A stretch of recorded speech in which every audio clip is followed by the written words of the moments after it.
Eger, a valós oldal,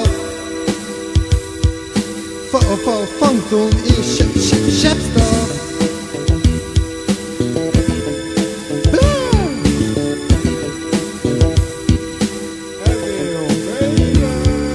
Most elkezdem a szövegem, figyeljetek rám. Egy nekem ilyen kedves dobró, hallgassátok hát. Egy nagyon régi vágyamat látom én most teljesülni. Ha az utcán körbenézek, egyre többet látni rapper lányokat, akik úgy öltöznek és beszélnek, ahogy Magyarországon a rapperek viselkednek arról, amit hordanak. Igenből is laza, fejön a hajuk befonott, így csak azt a halmaza. Mindez nagyon jól áll nekik, ez nem titok. Akárhol látom őket, én mindig nagyon boldog vagyok, büszke vagyok rájuk, hogy ők is rapperek, és sosem sem hívnám őket bitchnek. Eledöpim, motherfunky Shepstar, az összes szép rapperlányt akarja.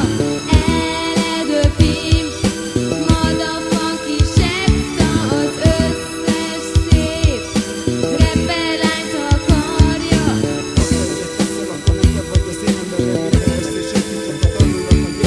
Feldobják az életem, talán halálomat is. Ő miattuk érdemes élni, ezt tudd meg te is.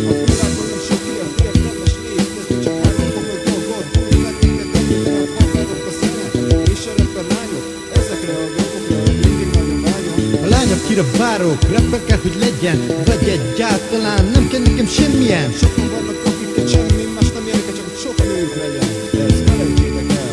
Eledöpim, motherfunky Shepstar, az összes szép rapperlányt akarja.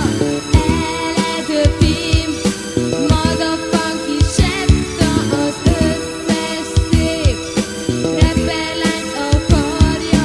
De ezeknek a kapcsolatoknak az értéke nulla, mert csak egy között szeretett volna, hogy Náz is megmondta. A rapperlányok mellett tiszteld a női MC-ket, és sokat adjuk az asztalra, ezt ismerd, de te is. Tudod, van menedzsattól, légy jobb, hogy MC Live, királyzene, jó hozzáállás, ezt tudkál nekem srác. De a rapperlányokra visszatérve még el kell nektek mondanom, hogy tiszteljétek őket, sem én nem ismerek, pardon. A rapperlányok nekem mindent megérnek, ha egy az enyém lenne, az igazán boldoggá tenne. És én is, sőt, ebben teljesen biztos vagyok, ezért ne hozzatok hát választás a rapperlányok.